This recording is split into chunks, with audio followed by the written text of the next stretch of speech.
Let's continue next topic. You must have seen an electrician using his screwdriver. What kind of handle does it have? Why?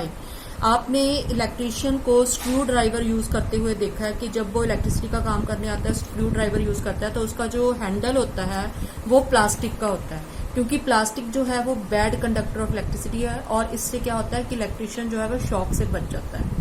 Now अब हम next activity करेंगे 4.2। Recall how to make an electric circuit to test whether electricity can pass through an object और not. You might have perform the activity with various objects in class 6। Now repeat the activity with the materials mention in table 4.3। Observe and group these materials into good conductors and poor conductors. अब क्या करेंगे, हम यहाँ पे एक circuit बनाया है जिसमें सेल है, बल्ब है और एक हमने आयरन नेल लगाया है। तो अब क्या करेंगे, जब हम इसमें से इलेक्ट्रिसिटी पास करेंगे तो बल्ब जो है वो ग्लो करेगा, क्योंकि आयरन एक मेटल है और metal good conductor of electricity है, तो इसमें से इलेक्ट्रिसिटी पास होगी। तो अगर हम ये एक्टिविटी आयरन के साथ करते हैं तो आयरन क्या है, good conductor of electricity, bulb glow करेगा।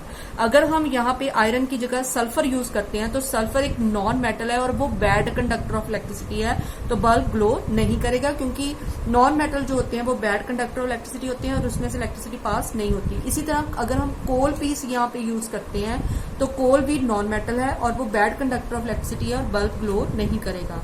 और अगर हम कॉपर वायर यूज करते हैं तो कॉपर क्या है, मेटल है और metal good conductor of electricity है, तो बल्ब ग्लो करेगा।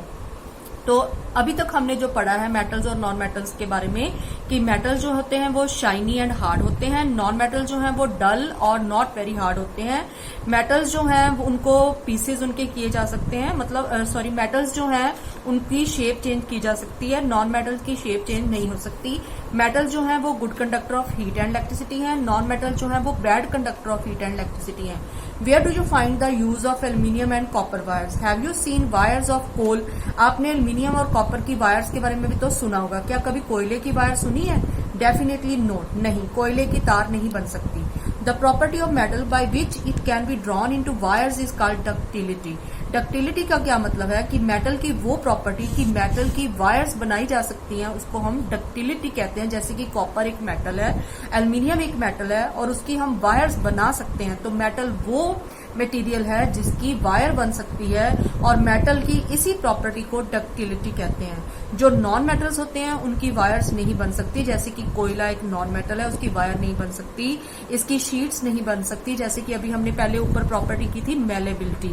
मेलेबिलिटी का मतलब था कि मेटल की वो प्रॉपर्टी कि मेटल की शीट्स बनाई जा सकती है उनको बीट करके, और नॉन मेटल की शीट्स नहीं बन सकती। मेटल की वायर्स बनाई जा सकती है, नॉन मेटल्स की नहीं बनाई जा सकती। तो डक्टिलिटी क्या है कि मेटल की वो प्रॉपर्टी कि मेटल की वायर बन सकती है, उसको हम डक्टिलिटी कहते हैं। Have you ever noticed the difference in sound on dropping an iron sheet, plate, a metal coin and a piece of coal on the floor? अब हम नेक्स्ट प्रॉपर्टी स्टडी करेंगे कि अगर हम आयरन की शीट, कोई प्लेट या metal का कॉइन या कोल को हम फर्श के ऊपर गिराते हैं तो हमें किस तरह की आवाज जो है वो सुनाई देती है। तो हम क्या करेंगे, अब नेक्स्ट इसकी प्रॉपर्टी स्टडी करेंगे। Have you seen wooden bells in temples? क्या आपने कभी लकड़ी की बेल देखी है मंदिरों में? Can you give a reason? क्या आप इसका रीजन बता सकते हो? क्योंकि अगर बेल जो है वो घंटी जो है वो लकड़ी की होगी तो उसमें से आवाज प्रोड्यूस नहीं होगी उसको स्ट्रक करने से। The things made of metals produce a ringing sound when struck hard. क्योंकि जो भी मेटल्स होते हैं जब हम उनको स्ट्रक करते हैं तो उनमें से साउंड प्रोड्यूस होती है। तो अब नेक्स्ट प्रॉपर्टी क्या है मेटल्स की कि मेटल्स वो मटेरियल हैं जिनको स्ट्रक करने से उनमें से आवाज प्रोड्यूस होती है और नॉन मेटल में से आवाज प्रोड्यूस नहीं होती। Suppose you have two boxes similar in appearance, one made of wood and the other of metal. कि मान लो अगर आपके पास दो बॉक्सेस हैं, एक लकड़ी का बना हुआ और एक मेटल का बना है। Can you tell which box is made of metal by